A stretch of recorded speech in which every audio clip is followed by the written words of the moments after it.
چمچچڑ فریدون تنکابنی۔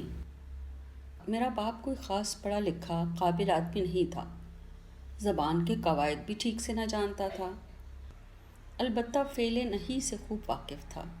نہ کرو، نہ جاؤ، نہ بولو، اور اگر بس چلتا تو سانس نہ لو۔ میں چھوٹا تھا اس لیے وہ میرے پیچھے زیادہ پڑا رہتا تھا، لیکن یہ مجھ کو کچھ ایسا برا بھی نہیں لگتا تھا۔ میں سمجھتا تھا یہ اس کی پدری محبت ہے۔ سچ پوچھے تو میں خود اس سے کچھ محبت کرتا تھا، لیکن جب میں ذرا بڑا ہوا اور اپنی مرضی پر چلنے کی کوشش کرنے لگا تو مجھے اس سے وحشت ہونے لگی۔ ہر قدم پر وہ میرے راستے میں آ کھڑا ہوتا، اس کی آنکھیں لال پیلی ہونے لگتی، ہاتھ اوپر اٹھتا اور منہ کھل جاتا۔ نہ، وہ دن تو بھلائے نہیں بھولتا جب میں گلی میں بچوں کے ساتھ کھیل رہا تھا اور ہم سب اپنی اپنی دھن میں مست خوب ہلڑ مچا رہے تھے کہ میرا باپ نازل ہو گیا۔ وہ اچانک آن پہنچا تھا اور اس پر نظر پڑتے ہی میرے ہاتھ پاؤں ایسے پھولے کہ گھر بھاگ جانے کا بھی ہوش نہ رہا۔ اس نے مجھے دونوں کان پکڑ کر اٹھا لیا اور گھر کے اندر لے آیا۔ اس طرح کانوں سے لٹکائے صحن پار کر کے اس نے مجھے کمرے کے گوشے میں پٹخ دیا۔ درد کے دو ستون میرے دھڑ کو تھامے ہوئے تھے اور مجھے جھکنے بھی نہیں دے رہے تھے۔ ایسا معلوم ہوتا تھا کہ دو دہکتی ہوئی سلاخیں کانوں کے راستے میرے بدن میں اتار دی گئی ہیں۔ ایک عذاب تھا، لیکن مجھے اس کی زیادہ پرواہ نہیں تھی۔ اصل عذاب وہ خفت تھی جو مجھے اٹھانا پڑی۔ مجھ کو معلق دیکھتے ہوئے بچوں کی صورتیں ابھی تک میری نگاہوں میں پھر رہی تھیں، ان کی ہنسی جو وہ روک رہے تھے اور ترہم جو وہ اپنی آنکھوں سے ظاہر کر رہے تھے۔ اسی دن سے میں تنہا ہو گیا۔ گھر کے کونے میں دیوار کے پیچھے سے مجھے بچوں کے چیخنے چلانے، دوڑنے دھوپنے اور ہانپنے کی دور جاتی قریب آتی آوازیں سنائی دیتی اور میرا جی چاہتا کہ لپک کر ان سے جا ملوں، لیکن کوشش نہیں کرتا تھا۔ باپ کے ڈر کی وجہ سے نہیں، بلکہ میں بچوں سے چھینپنے لگا تھا۔ اب ان کے ساتھ مزہ نہ آتا، ہماری برابری جو ختم ہو گئی تھی۔ مجھے پتا تھا کہ اب سے بچے میری ہنسی اڑایا کریں گے اور انہیں اس کا حق بھی تھا۔ میرا باپ جب تک گھر میں رہتا اس کی زبان تالو سے نہ لگتی، سل بولے جاتا تھا۔ کیا کیا پند و نصائح، صداقت اور پارسائی کے کیا کیا درس ہوتے تھے۔ اس کی فصیح و بلیغ اور لفظی معنوی صنعتوں سے گراں بار تقریریں زیادہ تر دونوں وقت کے کھانے پر ہوتی تھی، منہ میں کھانا ٹھسا ہوا اور ہر دو جملوں کے بیچ میں ایک لقمہ، اور ہم سب کو پہلے ہی سے معلوم رہتا کہ اب وہ کیا کہے گا، اس لیے ہم اس سے ایک دو جملہ آگے چلتے اور انتظار کرتے تھے کہ وہ اپنی بات پوری کر کے ہماری چھٹی کرے۔ ہم پست ہو کر رہ جاتے تھے۔ تنخواہ ملتی تو وہ اسے آدھوں آدھ کر لیتا، آدھی اپنے ڈب میں رکھتا، آدھی میری ماں کو گھر کے خرچ کے لیے دیتا تھا۔ وہ ماں کو کبھی اپنی صحیح تنخواہ نہیں بتاتا تھا۔ میرا قیاس ہے کہ اس حصہ بانٹ سے پہلے ہی وہ کچھ رقم مار لیتا تھا، یعنی اپنے ساتھ بھی داؤ کر جاتا تھا۔ کیسے مزے کی بات ہے کہ نہیں؟ اس کی کچھ اوپری آمدنی بھی تھی جو ہم نے نہ تو کبھی دیکھی نہ اس کا کچھ اتا پتا پایا۔ یہ ساری رقم وہ خود پھونک دیتا تھا۔ اسے جوئے کی لت جو تھی، پرانا جواری تھا۔ اگر کسی رات وہ اپنے آپے میں اور مگن ہوتا، اگر اس کے لیے مگن کی صفت استعمال کی جا سکتی ہو، تو ہم سمجھ جاتے کہ جیت کر آ رہا ہے۔ اس رات اس کی تقریروں کی فصاحت و بلاغت اور طوالت بہت بڑھ جاتی اور وہ ان میں ضرب الامثال بھی کھپانے کی کوشش کرتا، جیسے حق بحقدار رسید نہ بردرنج گنج میسر نمی شود، راستی آور کے شوی رستگار۔ لیکن جب کسی رات وہ ہار جاتا اور تیوریاں چڑھائے یا ماں کے بقول کھٹکنا کتا سا ہوتا تو اس کی تقریروں میں زہد و تقویٰ کی حکایتیں اور گندی دنیا کے گندے لوگوں کی شکایتیں زیادہ ہوتی تھیں۔ کہتا تھا، جال فریب زمانے بھر پر چھا گیا ہے، کسی کے پیٹ میں ایک آنت بھی سیدھی نہیں ہے، بس جھوٹ جھوٹ جھوٹ۔ ایک رات وہ بہت دیر میں گھر لوٹا، سر اور چہرے پر خون، کپڑے تار تار۔ کہنے لگا بس سے اتر رہا تھا کہ بس چل پڑی اور وہ اس کی جھپٹ میں آ گیا۔ بعد میں پتہ چلا کہ اس رات دوسرے جواریوں نے اس کی بے ایمانی پکڑ لی تھی اور جم کر اس کی مرمت کی تھی۔ جب اس کے پاس پیسے ختم ہو جاتے تو سیدھے سبھاؤ ماں سے مانگتا نہیں تھا، چرا لیتا تھا۔ اور سب سے بدتر یہ کہ چوری ہم کو لگاتا تھا اور ایک فرض شناس باپ کی حیثیت سے ہمیں تنبیہ بھی کرتا تھا۔ مجھ کو اس کی اس حرکت کا یقین نہ آتا، لیکن ایک دن اس نے مجھ کو بھی لے ڈالا۔ اس دن گھر میں وہ، ماں اور میں، صرف 3 آدمی تھے۔ میں دیکھ رہا تھا کہ وہ گھر میں ہی ادھر ادھر ٹاپتا پھر رہا ہے۔ صاف معلوم ہوتا تھا کہ کسی پھیر میں ہے اور گھر سے باہر جانے کا ارادہ نہیں رکھتا۔ آخر موقع ملتے ہی میری آنکھ بچا کر وہ اپنی حرکت کر گزرا۔ میری سمجھ میں نہ آیا کہ کون سی حرکت، فقط یہ معلوم تھا کہ اس کا کام بن گیا ہے اور اب اسے کوئی پریشانی نہیں۔ جھٹ پٹ کپڑے بدل گھر سے نکل گیا۔ تھوڑی ہی دیر بعد ماں مجھے ڈھونڈتی ہوئی آئی۔ میرے بٹوے سے پیسے تم نے نکالے ہیں؟ میرا منہ لال ہو گیا، بھانڈا پھوٹ گیا اور معمہ حل ہو گیا تھا۔ اس کے اس نیچ پن، ناقابل یقین نیچ پن پر خود مجھے شرم آ رہی تھی، اور اس پر بھی کہ ماں کو پتہ چل جائے گا تو وہ کیسا خوار ہوگا۔ لیکن ماں نے میری اس خجالت، پریشانی اور بوکھلاہٹ کو اور اس طرح ہکا بکا رہ جانے کو میرے مجرم ہونے کا ثبوت سمجھا۔ اس نے میری ساری جیبوں کی تلاشی لی، لیکن پیسے نہیں نکلے۔ نہ میرے پاس رقم چھپانے کا کوئی ٹھکانہ تھا، نہ میں گھر سے باہر گیا تھا کہ کہیں پیسے خرچ کر دیا ہوں۔ پھر وہ رقم اتنی بڑی تھی کہ میری عمر کا لڑکا اسے چرانے کی ہمت ہی نہیں کر سکتا تھا۔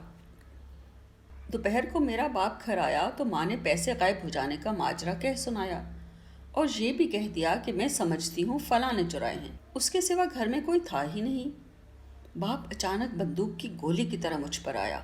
گھونسے، لاتیں، تھپڑ مار مار کر اس نے میرا کچومر نکال دیا۔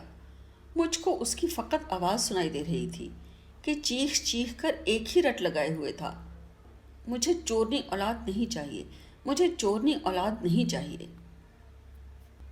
ہمارے گھر میں تفریح کا کوئی سامان نہ تھا۔ باپ ہم کو نہ سیر کرانے لے جاتا، نہ سنیما دکھانے۔ ہمارے یہاں نہ ریڈیو تھا نہ ٹیلی ویژن۔ وہ کہتا تھا یہ سب تباہ اور گمراہ کرنے والی چیزیں ہیں اور ان سے دین ایمان خراب ہوتا ہے۔ کتابیں پڑھنے کی ہم کو اجازت نہیں تھی۔ پہلی ہی بار جب اس نے میرے ہاتھ میں کتاب دیکھی تو میری وہ درگت بنائی کہ اب مجھے کتاب کی صورت سے وحشت ہوتی ہے۔ وہی سی کتاب اس نے میرے سر پر اتنی بار رسید کی کہ 3 ہفتے تک میں چندھایا رہا۔ اس رات اس نے ڈٹ کر پلاؤ اڑایا، لیکن میرے حلق سے نوالا نہ اترا۔ اسی لیے میری عادت پڑ گئی تھی کہ چپ چاپ کسی کونے میں بیٹھا رہتا اور سوچا کرتا۔ اس پر بھائی بہن مجھ کو ڈانٹتے پھنکارتے تھے، ماں بھی خفا ہوتی تھی۔ واقعی سب سے زیادہ وہ میرے ہی پیچھے پڑا رہتا تھا، لیکن ان کو بھی کوئی چین سے تھوڑی بیٹھنے دیتا تھا۔ مگر یہ کہ وہ سب خود ہی اس سے دور دور رہتے تھے۔ دکھاوا تو یہ تھا کہ بھاگنا کیسا، اس کو بہت چاہتے ہیں، مگر میں جانتا تھا سب دل سے یہی چاہتے ہیں کہ اس کے تن پر سر نہ رہے۔ 2 وقتہ کھانے پر وہ بڑے صبر اور سنجیدگی کے ساتھ اس کی اکتا دینے والی، کھسی پٹی اور تاؤ دلانے والی بے سر پیر کی تقریریں سنتے۔ کبھی کبھی جھوٹی ہنسی ہنستے، سر ہلاتے، اور اگر منہ میں نوالا نہ ہوتا تو اس کی ہاں میں ہاں بھی ملاتے، لیکن اندر اندر ان کا خون کھولتا رہتا اور وہ دانت پیسا کرتے تھے۔ ماں کو اب اس کے لچھنوں کا پتہ چل گیا تھا اور وہ سمجھنے لگی تھی کہ بٹوے سے پیسوں کا نکل جانا یا گھر کے قیمتی سامان کا اٹھ جانا کس کی کارستانی ہے، لیکن وہ بھی چپ چاپ سب جھیل رہی تھی اور گویا کسی معجزے کے انتظار میں تھی۔ ان لوگوں میں اتنی جرت بھی نہ تھی کہ دل سے باپ کے مرنے کی تمنا کرے۔ فقط ان کا جی چاہتا تھا، بغیر اس کے کہ اس خواہش کا خیال لائیں کہ باپ کسی معجزے کے اثر سے مر جائے اور انہیں چین سے بیٹھنے دے۔ میں باپ کی ڈانٹیں کھاتا تھا، لیکن میں نے اس کا غور سے جائزہ بھی لیا۔ اس کے چہرے کی شکنوں، ہاتھوں کی جنبشوں سے کبھی لپک چھپک کر، کبھی ڈھیلے قدموں چلنے سے آشنا ہوا تو وہ مجھ کو ایک مجبور، تہی دست اور کچلا ہوا سا آدمی نظر آیا۔ بیوی بچے اس کے ہاتھ پاؤں پکڑ کر اسے باہر گلی میں پھینک سکتے تھے، اس کی گدی میں ہاتھ دے کر دروازے تک کھدیڑ سکتے تھے اور زبردستی اسے گھر سے نکال باہر کر سکتے تھے، لیکن ایسا کرتے نہیں تھے، کر ہی نہیں سکتے تھے۔ اتنی ہمت جو نہیں تھی۔ سچ پوچھے تو مجھ میں بھی اس کی ہمت نہ تھی، لیکن اتنا میں جانتا تھا کہ اگر وہ شروعات کر دیں تو مجھ میں بھی ہمت آ جائے گی۔ میں اس سے بہت کم ڈرتا تھا، اس لیے کہ میں اسے بہت زیادہ جانتا تھا۔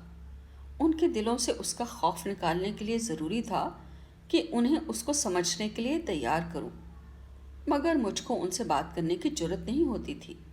اگر باپ کو پتہ چل جاتا کہ اس کے پیٹھ پیچھے میں کیا کہتا پھر رہا ہوں تو ہم سب کی شامت آ جاتی۔ ایک بار جب میں نے بڑی ہمت کر کے اشاروں کنایوں میں اپنے بھائی سے کچھ باتیں کہیں تو اس نے متوحش ہو کر مجھے دیکھا اور کہنے لگا، پاگل ہو گئے ہو، کیسی باتیں سوچ رہے ہو؟ ہاں، ہم سب اس سے بے طرح ڈرتے تھے، اس سے بے طرح نفرت کرتے تھے۔ جب میں بڑا ہو گیا تو اس خیال سے کہ مجھ کو ڈر نہ لگا کرے، میں نے فیصلہ کر لیا کہ خود میں دوسروں کو ڈرایا کروں گا۔ یا سچ پوچھئے تو اس حرکت سے میرا کوئی خاص مقصد نہیں تھا۔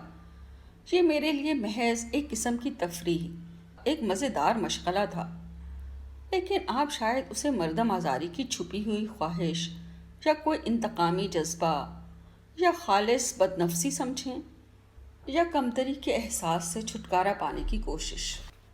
جو چاہے سمجھ لیجئے، میرے لیے سب برابر ہے۔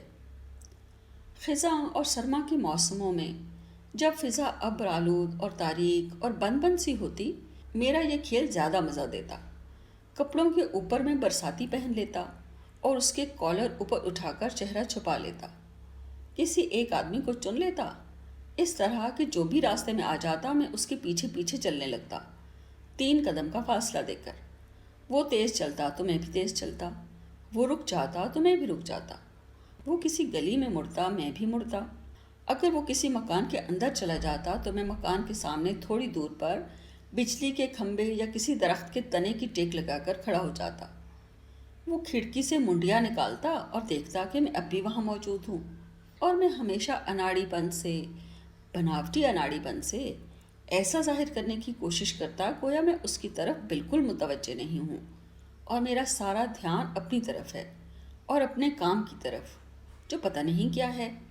ایک بار تو ان میں سے ایک آدمی ایسا ڈرا کہ اس نے گھر بھر کو خبر کر دی، اور چھوٹے بڑے سب کے سب کھڑکی سے جھانک جھانک کر مجھے دیکھنے لگے، اور میں ایسا بن گیا جیسے مجھے کوئی نظر ہی نہیں آ رہا، بس کبھی کبھی کنکھیوں سے ان کی جانب دیکھ لیتا تھا۔ آخر ان میں ایک ہمت کر کے باہر نکلا اور مجھ سے پوچھنے لگا، کہیے کوئی کام ہے؟ سچ پوچھئے تو میں ڈرا کہ بات بڑھ رہی ہے، لیکن میں بوکھلایا بالکل نہیں۔ سوچا انہیں 2 رخے اور اوٹ پٹانگ جواب دیے جائیں۔ میں نے پوچھا، کیا مطلب؟ وہ بولا، آپ اتنی دیر سے یہاں کھڑے جو ہیں؟ میں نے ظاہری تعجب سے پوچھا، یہاں میرے کھڑے ہونے کی منادی ہے کیا، یا میں آپ کا راستہ روک رہا ہوں؟ میرا اندازہ ٹھیک تھا، وہ سٹ پٹا کر رہ گیا۔ نہیں نہیں، یوں ہی، میں نے سوچا شاید آپ کی کچھ مدد کر سکوں۔ میں نے جواب دیا، بہت بہت شکریہ، جب ضرورت ہوگی آپ کو اطلاع کر دوں گا۔ وہ برخوردار میرے اس جواب سے پچک کر رہ گیا اور خوب ڈرا۔ ہنسی روکتے روکتے میں بے ہوش ہوا جا رہا تھا۔ قریب تھا کہ ایک زوردار قہقہ میری ساری سنجیدگی کا بھانڈا پھوڑ دے، لیکن یہ سوچ کر کہ اگر اس وقت مجھ سے ذرا سی بھی چوک ہوئی تو یہ لوگ اپنے تمام خرخشوں کا حساب وصول کر لیں گے، میں نے خود کو سنبھالا۔ جو آدمی مجھ سے بات کر رہا تھا وہ ڈرا ہوا تو بہت تھا، لیکن اتنی آسانی سے ہار ماننے والا بھی نہیں تھا۔ اس نے پھر سوال کیا، کسی کا مکان ڈھونڈ رہے ہیں؟ جی، میں نے کہا۔ کس کا؟ اسی گلی میں مکان ہے، میں بولا، مجھے معلوم ہے۔ وہ بولا، مالک مکان کا راستہ دیکھ رہے ہیں؟ میں نے یوں ہی کہہ دیا، جی نہیں، کچھ آنے والوں کا انتظار ہے۔ میں نے دیکھا اس کا چہرہ فک ہو گیا اور وہ چونے کی طرح سفید پڑ گیا۔ پھر وہ کچھ نہیں بولا، چپ چاپ گھر کے اندر چلا گیا۔ اندھیرا ہو گیا تو میں نے اپنا راستہ لیا۔ تھک گیا تھا، لیکن جیسے ہی اس آدمی کا خیال آتا ہنستے ہنستے پیٹ میں بل پڑ جاتے۔ بیچارے رات بھر جاگتے رہے ہوں گے۔ ایسے ایسے بہت قصے ہیں، سب سنا کر آپ کا دماغ پریشان نہیں کرنا چاہتا۔ بس ایک واقعہ جو سب سے زیادہ طویل اور مزے کا ہے، اور آخری بھی، بیان کرتا ہوں۔ اور وہ واقعہ ہے جس نے میری ان ساری حرکتوں کی مزدوری میرے ہاتھ پر رکھ دی اور اس پرلطف مگر خطرناک کھیل سے میرے باز آنے کا سبب بنا۔ مغرب کا وقت ہوگا کہ میں بس سے اترا۔ آسمان پر بادل چھائے ہوئے تھے اور ڈوبتے ہوئے سورج کی مدھم روشنی بھی ان سے نہیں چھن رہی تھی۔ بارش ہو چکی تھی اور زمین پر کیچڑ تھی، لیکن اس وقت پانی تھما ہوا تھا۔ میرے آگے ایک شخص بہت سہج سہج قدم رکھتا ہوا چل رہا تھا تاکہ کیچڑ کے چھپاکے اس کے کپڑے نہ خراب کریں۔ معلوم نہیں کیوں میری بدذاتی نے زور کیا اور میں نے اس کو دک کرنے کی ٹھان لی۔ وہ اچھی شخصیت کا خوش پوشاک آدمی تھا، جوان ہی تھا، 35-40 کے لگ بھگ عمر، ہٹا کٹا گوری رنگت، منڈا ہوا چہرہ، سر پر بال مگر چندیا صاف۔ قریب تھا کہ میں اس سے آگے نکل جاؤں، لیکن میں نے اپنی رفتار دھیمی کر دی۔ برساتی کے کالر اوپر اٹھائے، ٹھوڑی ان میں چھپا لی اور سر کو اس طرح جھکا لیا کہ بھموں کے نیچے سے اسے دیکھتا رہوں۔ آخر وہ مردک میری طرف متوجہ ہوا۔ پہلے اس نے کچھ زیادہ خیال نہیں کیا، لیکن چند قدم اور چلنے کے بعد وہ سمجھ گیا کہ میں اس کا پیچھا کر رہا ہوں۔ اس نے پلٹ کر دیکھا۔ میں نے سیدھے اس کی آنکھوں میں دیکھا، لیکن پھر نظریں ہٹا لی اور ایسا ظاہر کیا کہ موٹروں کو دیکھ رہا ہوں۔ اس نے اپنی رفتار تیز کر دی، جیسے کسی ناگوار چیز کو جھٹکنا چاہتا ہو۔ وہ بس اڈے پر جا کر کھڑا ہو گیا، ٹکٹ خریدا اور کھڑا رہا۔ میں نے بھی ٹکٹ لے لیا اور اس کے 1-2 آدمی پیچھے کھڑا ہو گیا۔ اب میں نے گردن بڑھا بڑھا کر اس کی طرف دیکھنا شروع کیا کہ آخر وہ پھر میری طرف متوجہ ہو گیا۔ بس آئی، ہم دونوں سوار ہو گئے۔ میں اس کے پیچھے بیٹھا۔ اب جب میں اس کو نظر نہیں آ رہا تھا تب بھی وہ پریشان تھا۔ جانتا تھا کہ میں اس کا تعاقب کر رہا ہوں، لیکن اس سے کچھ بنائے نہیں بن رہی تھی۔ چند سٹاپوں کے بعد وہ اتر گیا۔ پتہ نہیں اسے وہیں اترنا تھا یا مصلحتاً اتر پڑا تھا۔ بس سے اترتے وقت اس نے مجھ کو ڈری ڈری نظروں سے دیکھا۔ میں نے ظاہر کیا کہ سڑک کی سیر دیکھ رہا ہوں اور اس سٹاپ پر اترنے کا ارادہ نہیں رکھتا۔ میں نے سوچا اسے کچھ اطمینان ہو جائے، ذرا خود کو بہلا لے اور چین کی چند سانسیں لے لے، تاکہ دوبارہ مجھ کو دیکھنا اسے اور بھی کھلے۔ اسی میں تو مزہ تھا۔ جیسے ہی وہ آگے بڑھا میں جھٹ سے اٹھا اور اس کے پیچھے لگ گیا۔ وہ سڑک پار کر کے رکا، پھر مڑ کر دیکھنے لگا۔ میں گاڑیوں کی اوٹ میں ہو گیا تھا۔ ٹھیک اس وقت جب وہ مطمئن ہو کر مزے مزے چلا جا رہا تھا، اسے اپنے پیچھے پیروں کی چاپ سنائی دی۔ اس نے بے یقینی کے ساتھ گردن گھمائی اور مجھے دیکھا کہ 3 قدم کے فاصلے پر بظاہر اپنی دھن میں مست اس کے پیچھے پیچھے چلا آ رہا ہوں۔ اس نے قدم بڑھائے، میں نے بھی قدم بڑھائے۔ وہ رکا اور اپنے جوتوں کی ڈوریاں کھول کر پھر سے باندھنے لگا۔ میں نے ایک سگریٹ نکالی اور ماچس جلانے کے بہانے وہیں ٹھہر گیا۔ یک بار کی وہ ایک جنرل مرچنٹ کی دکان میں گھس گیا۔ میں وہیں ایک طرف کھڑے ہو کر اس کے باہر نکلنے کا انتظار کر سکتا تھا، لیکن میں اسے زیادہ ستانا چاہتا تھا، اس لیے خود بھی دکان کے اندر چلا گیا۔ ذرا سنیے گا، میں نے کہا۔ وہ بھڑک کر پلٹا۔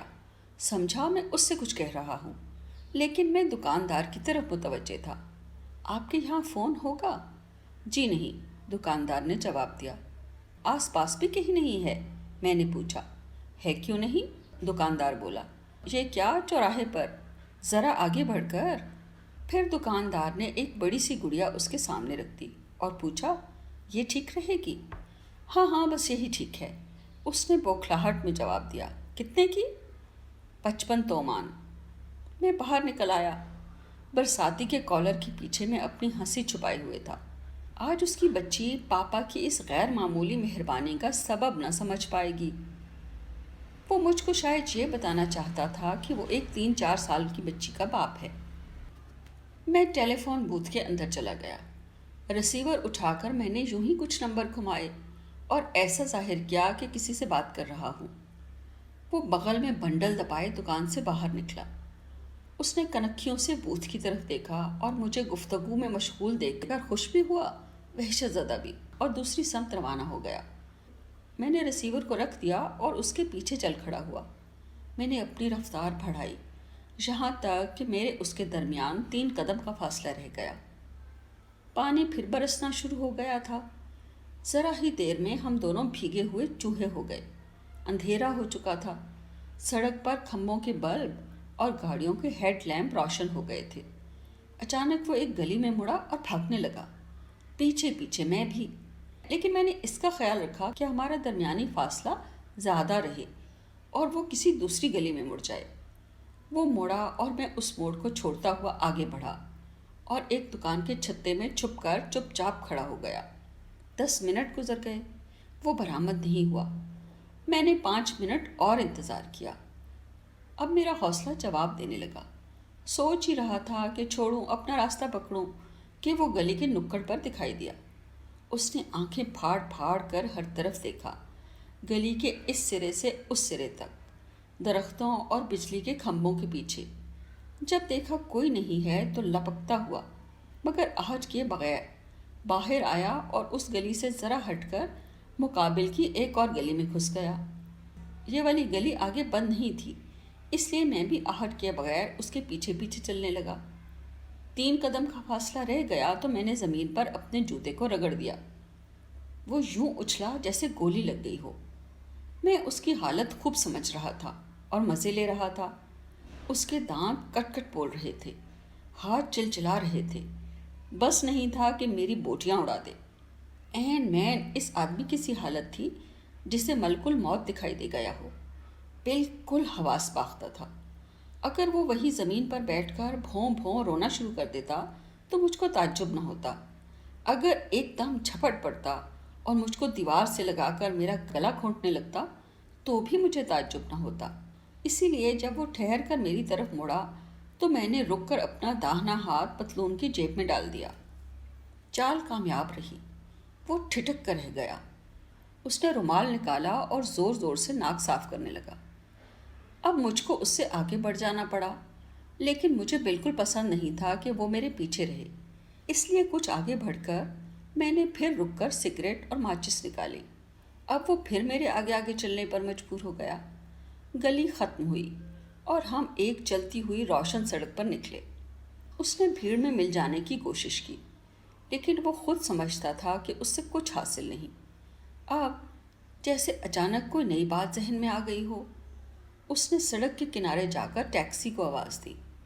خوش قسمتی سے پہلی ٹیکسی بھری ہوئی نکلی اور اس سے مجھے موقع مل گیا کہ کچھ پرے جا کر اس طرح کھڑا ہو جاؤں کہ اس کی نظر مجھ پر نہ پڑے، اور وہ بھی فرار کے منصوبے میں کچھ ایسا محو تھا کہ یا تو مجھ کو بھول ہی گیا تھا یا میری طرف دھیان نہیں دے سکا تھا۔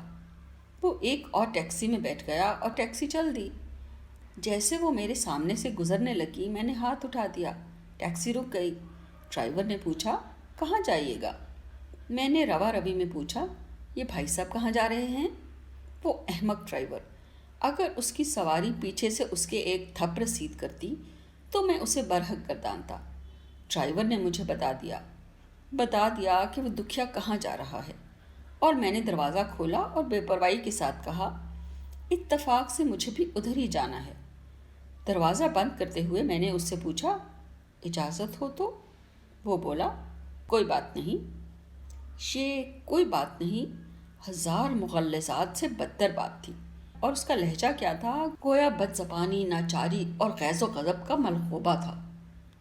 میں جان بوجھ کے ذرا سا ترچھا ہو کر بیٹھا تھا، اس طرح کہ میری پیٹھ دروازے کی طرف اور آدھا چہرہ اس کے سامنے تھا۔ ڈرائیور بولے جا رہا تھا، لیکن ہم دونوں میں سے کوئی بھی نہ سن رہا تھا نہ جواب دے رہا تھا۔ میں خوب سمجھ رہا تھا کہ میرے ہمراہی کو کسی مخصوص جگہ جانا نہیں ہے، جیسے مجھے نہیں جانا تھا۔ آخر تھک ہار کر اس نے ٹیکسی رکوا لی۔ جب تک وہ ڈرائیور سے بقیہ پیسے واپس لے میں اطمینان سے بیٹھا رہا، اور اب وہ اپنے آپ کو مجھ سے چھٹکارا ملنے کا یقین دلا رہا تھا، اور مجھے بھی اس کا یہ خیال کرنا برا نہیں لگا۔ ٹیکسی کا دروازہ کھولتے ہوئے اس نے شاید بلا ٹلنے کے شکرانے میں یا شاید رشوت کے طور پر مجھے خدا حافظ کہا اور بولا، بہت مہربانی، شکریہ۔ میں نے بھی کہا، اچھا بھائی صاحب، خدا حافظ۔ پھر میں نے جلدی سے ڈرائیور سے کہا، مجھ کو ذرا آگے بڑھ کر اترنا تھا، مگر خیر تمہاری چھٹی، میں یہیں اتر جاتا ہوں، یہ لو۔ وہ ایک پاؤں زمین پر رکھ چکا تھا اور دوسرا رکھنے کو تھا۔ اس نے میری بات سن لی۔ مجھے محسوس ہوا کہ وہ دم بھر کو سناٹے میں آ گیا۔ اس کا ہاتھ ہینڈل پر دھرا اور پاؤں اٹھا کا اٹھا رہ گیا۔ پھر اس نے خود کو سنبھالا، ٹیکسی کا دروازہ دھڑاک سے بند کیا اور تیزی سے چل دیا۔ اسے امید تھی کہ میں بھی بقیہ کے چکر میں کچھ دیر پھنسا رہوں گا، مگر میں نے کھلے پیسے دیے تھے، اس لیے مجھ کو رکنے کی ضرورت نہیں تھی۔ میں اترا اور اس کے پیچھے چل پڑا۔ راستے میں پہلی گلی پڑتے ہی وہ اس میں مڑ گیا، اور اتفاق کی بات کہ اس نے بری جگہ نہیں چنی تھی۔ گلی تاریک تھی اور اس میں درخت بھی تھے۔ وہاں کے بلبوں میں سے ایک تو ٹوٹا ہی ہوا تھا، اور جو جل رہے تھے ان کی بھی روشنی درختوں کے گھن میں کھوسی گئی تھی۔ وہ درختوں کے درمیان تیزی کے ساتھ ادھر ادھر لہراتا ہوا چلا جا رہا تھا تاکہ میں اسے دیکھ نہ سکوں اور اس کا سراغ گم کر دوں، اور واقعی قریب تھا کہ وہ میری نگاہوں سے اوجھل ہو جائے، اور اسی لیے میں نے احتیاط کا دامن چھوڑا اور آگے بڑھایا۔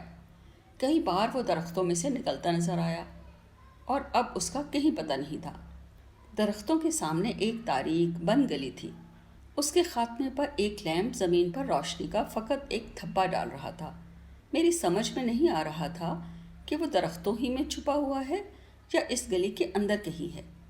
میں نے احتیاط سے درختوں کے ارد گرد دیکھا، نہیں تھا، یقیناً گلی کے اندر تھا۔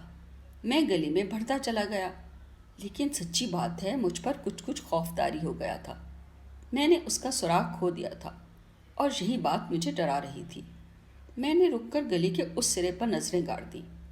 مجھے پتا تھا وہ وہیں کہیں ہے، لیکن میں جاننا چاہتا تھا کس جگہ پر۔ اچانک زمین پر کسی چیز کے گرنے کی آواز آئی۔ گلی کے اس سرے پر لیمپ کے روشن دھبے کے نیچے میں نے دیکھا گڑیا کا ڈبہ زمین پر پڑا ہوا ہے، اور وہ بیچارہ یقیناً بھاگنے کی ہڑبڑاہٹ میں وہ نالے کے اندر جا پڑا تھا، یا اس کا پیر کسی چیز میں الجھ گیا تھا، اور وہ بھی وہیں کہیں زمین پر ڈھیر تھا۔ یقین کیجیے اب مجھے اس کے حال پر افسوس اور اپنے کیے پر پچھتاوا ہونے لگا۔ میں اس کی طرف لپکا، چاہتا تھا اس سے معافی مانگوں اور اس کی کچھ مدد کروں۔ احتیاط چھوڑ چھاڑ میں روشنی کے اس دھبے کی طرف دوڑا۔ میری نظریں گڑیا کے ڈبے پر جمی ہوئی تھیں، اور وہ اسی گھات میں تھا۔ ابھی میں گلی کے سرے تک پہنچا بھی نہ تھا کہ وہ مجھ پر ٹوٹ پڑا، پیچھے سے۔ پتہ چلا دمدار آدمی ہے اور خاصا منجھا ہوا۔ پہلے تو اس نے بائیں ہاتھ سے میرا منہ دبا لیا، پھر دوسرے ہاتھ سے میرا داہنا ہاتھ جکڑ لیا۔ بھولا بیچارہ، میری وہ بھپکی اسے اب تک بھولی نہ تھی۔ اس نے میرے ہی ہاتھ سے میرے پیٹ کو کوٹ کر رکھ دیا۔ میری سانس رک گئی اور میں تکلیف سے دوہرا ہو گیا۔ اس نے میرا ہاتھ چھوڑ دیا، شاید سمجھ گیا تھا کہ اب میں اس کا کچھ نہیں کر سکتا، اور میری پیٹھ میں 4-5 گھونسے جما دیے۔ وہ میری ہڈی پسلی ایک کیے دے رہا تھا۔ میں بھی خوب سمجھ رہا تھا کہ اتنی دیر سے جمع ہوتا ہوا بخار ہے جس نے اس کے گھونسوں میں یہ زور بھر دیا ہے۔ آخر اس نے میرے منہ پر سے ہاتھ ہٹا لیا اور ایک کراری لات رسید کر کے مجھے کیچڑ میں رکیت دیا۔ میں منہ کے بل کیچڑ میں جا رہا، اور میرا ہاتھ کسی چیز پر پڑا۔ گڑیا کا ڈبہ تھا۔ میں نے ایک لوٹ لگائی اور اٹھ کر بیٹھ گیا۔ ایک ہاتھ سے اپنے چہرے پر خون آلود کیچڑ پہنچی، دوسرے ہاتھ سے گڑیا کو موڑے توڑے ڈبے میں سے نکال کر اپنے قبضے میں کیا۔ اس کے بھاگتے قدموں کی دور ہوتی ہوئی آواز میرے کانوں سے ٹکرائی اور میرے حواس واپس آئے۔ اب جا کر میری سمجھ میں آیا کہ اس نے مجھ پر کیا ستم توڑا ہے، اور یہ بھی کہ میں نے اس پر کیا ستم توڑے ہیں۔ میں نے گڑیا کو بغل میں دبایا اور کہکہے مار مار کر ہنسنے لگا، دل کھول کر ہنسا، اتنا ہنسا کہ آنکھوں سے آنسو جاری ہو گئے۔ معلوم نہیں کتنی دیر، آدھے گھنٹے، 1 گھنٹے تک یہی ہوتا رہا کہ میرے کہکہے تھمتے، مگر پھر اس کا خیال، اپنا خیال، گڑیا کا خیال آ جاتا، اور مجھ پر پھر ہنسی کا دورہ پڑ جاتا، سب سے زیادہ اس گڑیا کے خیال سے۔ وہ اب تک میرے پاس ہے، میں نے اسے یادگار کے طور پر رکھ چھوڑا ہے۔ پیاری سی گڑیا ہے۔